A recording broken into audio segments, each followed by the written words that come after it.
The swamp they laughed at. Part 1. The funeral. And then I still remember the first thing my brother said after our father died. It wasn't, "I'm going to miss him." It wasn't, "How's everybody holding up?" It wasn't even, "When's the funeral?" He looked at our father's bedroom door, rubbed his hands together, and asked, "Who's getting the lake house?" Dad had been dead for less than an hour. The funeral home hadn't even arrived yet. That's when I realized this wasn't going to be a family gathering. It was going to be an auction disguised as grief. My name is Evelyn Blackwell, and for 46 years, I've been my father's oldest child. Not his favorite, not his forgotten child exactly. Just the child from before the second marriage, before the new house, before the country club, before everyone started pretending my father's life began at 40 instead of 23. I learned a long time ago that there are two kinds of children: the ones people introduce with pride, and the ones people explain. I was always the explanation. "This is Evelyn." A short pause. "She's Richard's daughter from his first marriage." People always nodded the same way. Oh, just one little word. But I knew what it meant. It meant I belonged to a chapter everyone else had already finished reading. Dad wasn't born rich. He built everything himself. He started with one used dump truck and a willingness to work longer than everyone else. Construction turned into land. Land turned into rental properties. Rental properties turned into commercial buildings. By the time he was 60, Richard Blackwell owned enough property that people around town simply referred to him as Mr. Blackwell. He earned that respect. Unfortunately, respect didn't always make its way home. After my parents divorced, Dad met Lorraine. Beautiful, polished, always dressed like she expected someone important to walk into the room. Eventually, they married and had 3 children together: Mason, Ashley, Tyler. They grew up in a different version of my father's life than I did. I remembered the years when Dad fixed his own trucks because he couldn't afford mechanics. They remembered ski vacations. I remembered eating spaghetti 3 nights in a row because money was tight. They remembered private schools. I remembered helping Dad pour concrete. They remembered him cutting ribbons at charity events. We all had the same father, but it often felt like we had known completely different men. By the time I pulled into the driveway that morning, half the family was already there. Luxury SUVs lined both sides of the circular drive. People stood in little groups whispering. Some looked genuinely sad. Others looked curious, like they were waiting for the next chapter to begin. The front door was wide open. I hadn't even stepped inside before Ashley spotted me. She walked over wearing sunglasses that probably cost more than my monthly grocery bill. "Oh," she said, "you made it." I smiled politely. "I did." She looked me up and down. "I wasn't sure you would." I was his daughter. She gave a tiny shrug. "I know, it's just, you two weren't exactly close." There it was, the first cut of the day, small enough that nobody else would notice, sharp enough that I felt it anyway. "I came to bury my father," I said, "not rewrite history." She didn't answer. She simply turned and walked back toward the house. Inside, Lorraine sat in Dad's favorite chair. She wore black from head to toe, perfect makeup, perfect hair, perfect posture. She looked less like a grieving widow and more like someone waiting for guests to compliment the catering. "Evelyn," she said. No hug, no smile, no warmth. "I'm sorry for your loss." Your loss, not our loss. Just another reminder that I had always been standing slightly outside the family circle. "Thank you," I replied. She nodded politely before turning to greet another relative who had just walked in. Conversation over. That was Lorraine's gift. She could make exclusion feel so polite that nobody else noticed it happening. Dad's office door was closed. I stared at it for a moment. Growing up, that room had been my favorite place in the world. Maps covered the walls. Survey stakes leaned against the corner. Folders filled with deeds and handwritten notes sat on every shelf. Dad used to let me sit in the old leather chair while he explained why land mattered. He'd tap a map with one finger and say, "People chase buildings because they can see them." Then he'd smile. "But land is patient." At 10 years old, I didn't understand what he meant. At 46, I still wasn't sure. The funeral came and went in a blur. People cried, but people hugged. People told stories. Some of them were even true. Then came the reception. If funerals reveal how much someone was loved, receptions reveal how much they left behind. I watched conversations shift almost by the minute. First, people talked about dad, then, they talked about his businesses, then his investments, then the will. Nobody said it loudly, but everyone was thinking it, including me, not because I expected millions. I honestly didn't. I simply wanted to know where I stood, where dad believed I belonged, for once. 3 days later, we gathered at Harold Benson's law office. Harold had represented my father for almost 30 years. If dad trusted someone, it was Harold. The conference room overlooked the downtown courthouse. A long walnut table stretched through the center of the room. Stacks of folders waited neatly at every chair. Harold entered, carrying one thick file. Nobody spoke. He adjusted his glasses, looked around the room, then quietly said, "Richard Blackwell left very specific instructions." I noticed Mason leaning forward. Ashley uncapped a pen. Tyler crossed one leg over the other and smiled. Harold opened the file. The lake house, every head lifted, goes to Mason Blackwell. Mason smiled exactly the way I'd expected. Not surprised, victorious. The family residence, Ashley practically stopped breathing. Will be sold, with proceeds divided equally among Lorraine, Ashley, and Tyler. Ashley let out the smallest sigh of relief. Harold continued. The commercial buildings, the stocks, the investment accounts, the classic cars, the boats, the hunting leases. One after another, everything found a new owner, everything except one line. Harold paused, long enough that even he seemed to appreciate what was coming next. Finally, he looked directly at me. "Evelyn." My heart pounded. "Your father leaves you approximately 15,000 acres of wetlands located in southern Louisiana?" Silence. Harold looked back down at the paperwork, along with all associated mineral rights, water rights, and the original deed. Nobody reacted for about 3 seconds. Then Tyler laughed, not a little chuckle, a full laugh. He leaned back in his chair and shook his head. "Wait." He looked at Mason. "She got the swamp?" Ashley covered her mouth, trying not to smile. Mason didn't even try. "Congratulations," he said. "I guess if mosquitoes ever start paying rent, you'll be rich." The room filled with uncomfortable laughter. Even a couple of distant relatives couldn't help smiling. Someone near the back quietly muttered, "Hope she likes alligators." I looked down at the folder Harold slid toward me. Inside was a faded property map. 15,000 acres, mostly marsh, mostly untouched, worthless. At least, that's what everyone in the room believed. I remember thinking one thing. Dad, why? Because despite everything, despite the years, despite the distance, despite all the hurt, I couldn't believe this was an accident. I just didn't know what it meant. Not yet. And neither did anyone else. End of part 1. The swamp they laughed at. Part 2. The land nobody wanted. For the first week after the will reading, I couldn't stop staring at the folder Harold Benson had given me. It sat on my kitchen table every evening when I got home from work. A faded map, a copy of the deed, property tax records, coordinates, old survey notes, and one sentence that kept catching my attention, including all associated mineral rights. At first, I didn't think much about it. I'd heard the phrase before, but I didn't really know what it meant.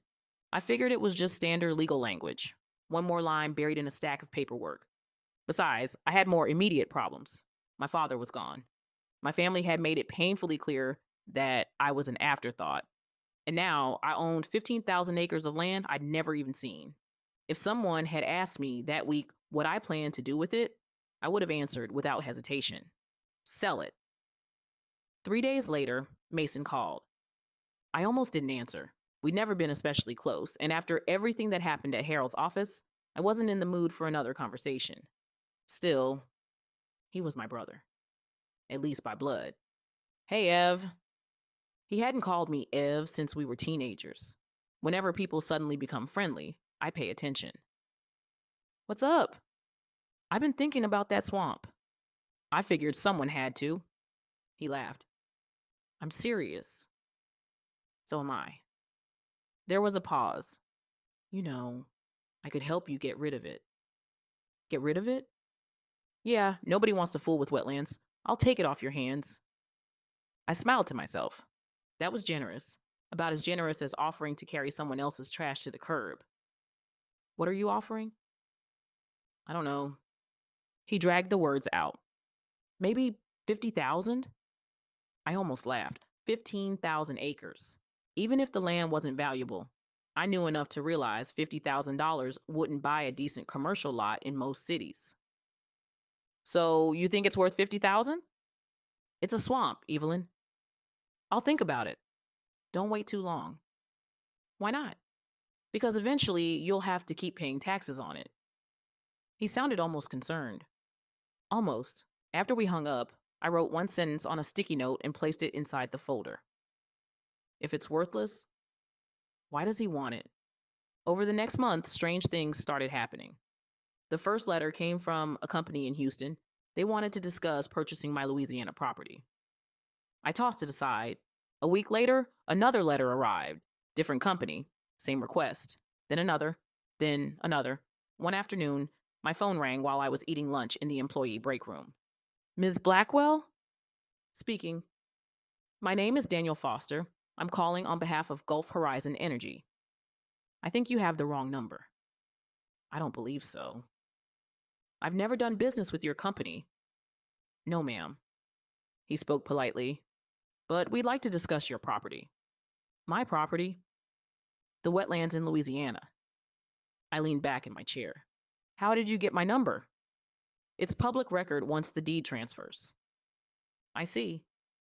We'd be happy to make you an offer. I'm not selling. We haven't discussed the price.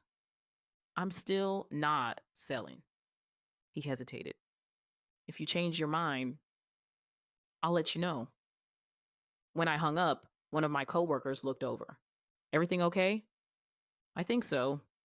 What did they want? I laughed.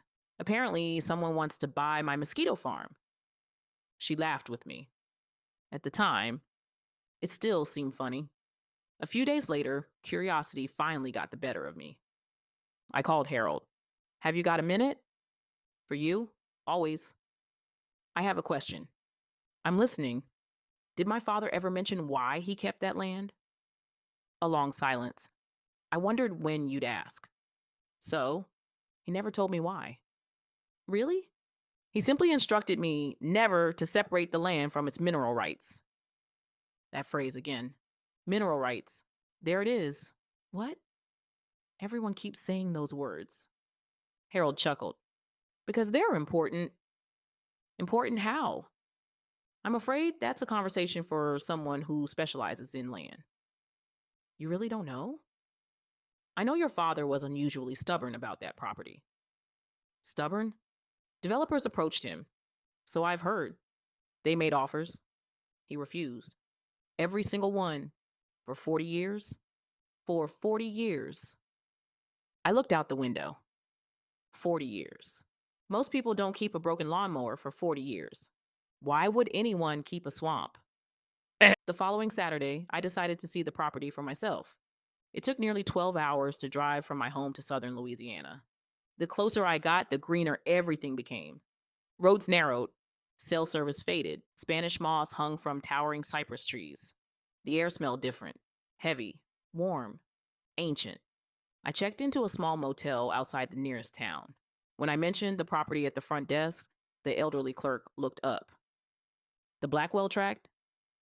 You've heard of it? He smiled. Everybody around here has. You know anything about it? He shrugged. Only that your daddy never sold. You knew him? He came through every year. Every year? He did. Paid his taxes. Walked the property. Talked to folks. I frowned. He never mentioned that. The old man smiled again. Guess he had his reasons.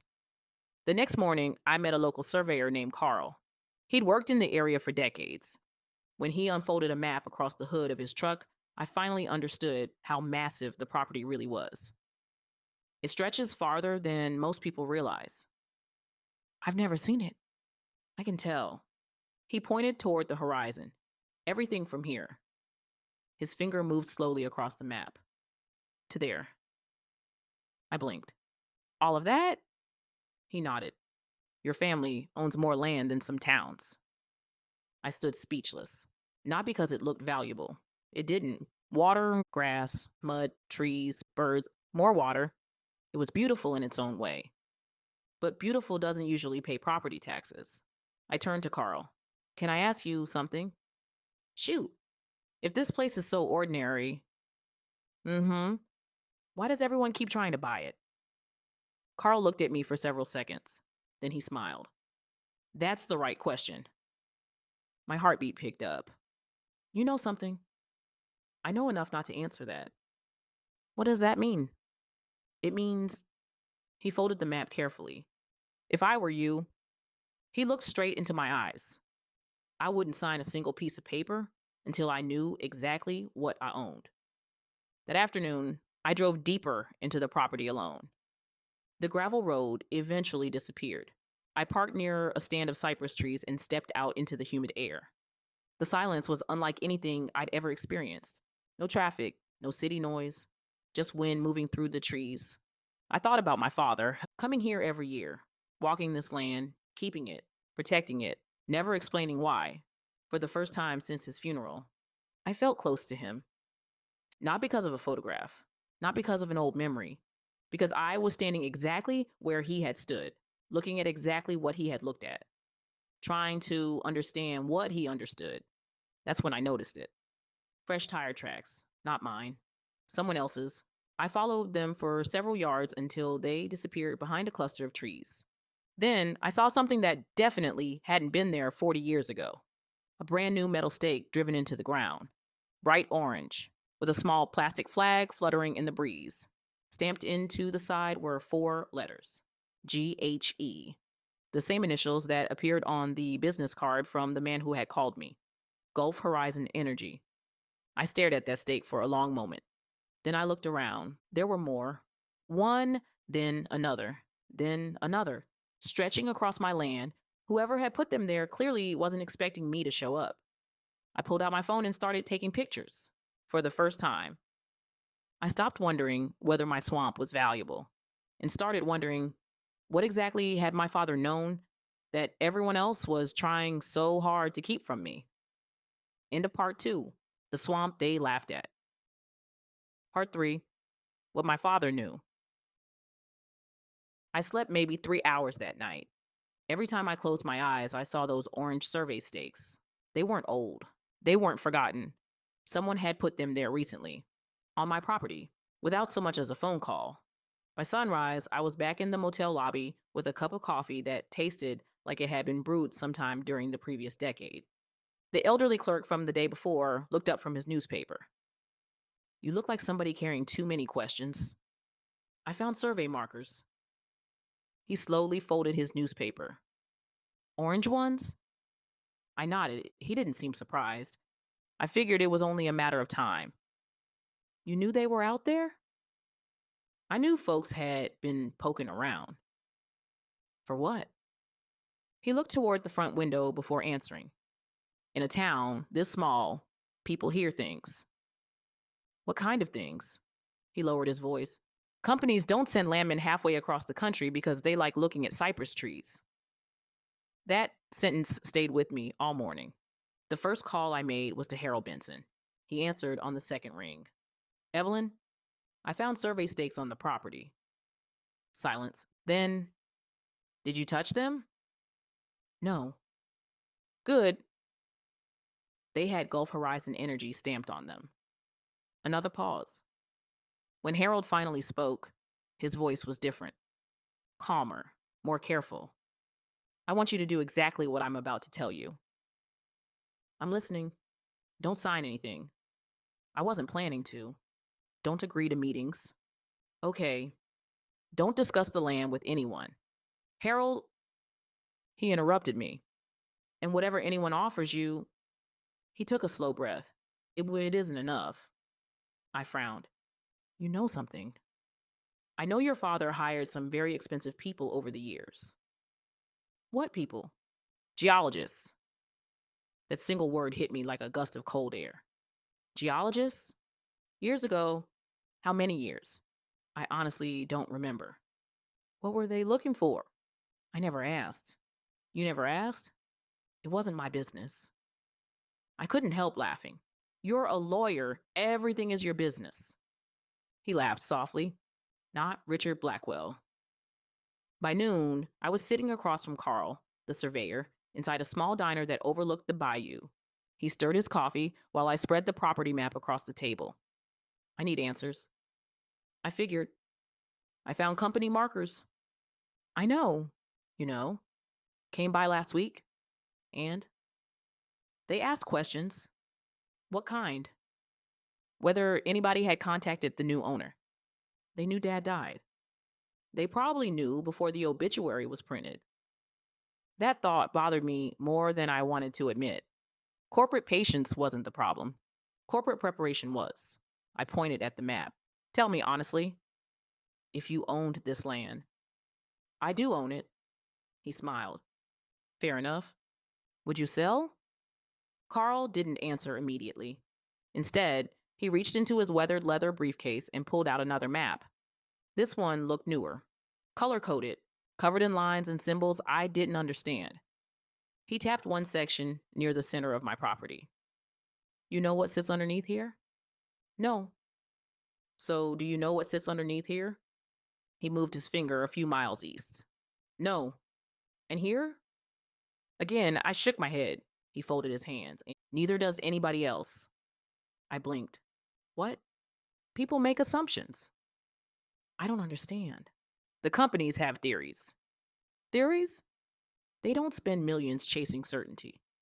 They spend millions chasing possibility. That wasn't the answer I expected. So, nobody knows? Oh, he smiled. They know enough to start spending money. That afternoon, my motel room phone rang. I almost ignored it. Hello? Ms. Blackwell? The same voice, Daniel Foster. Gulf Horizon Energy. I thought I made myself clear. You did. So, why are you calling? I'd like to revise our offer. I never heard the first one. $22 million.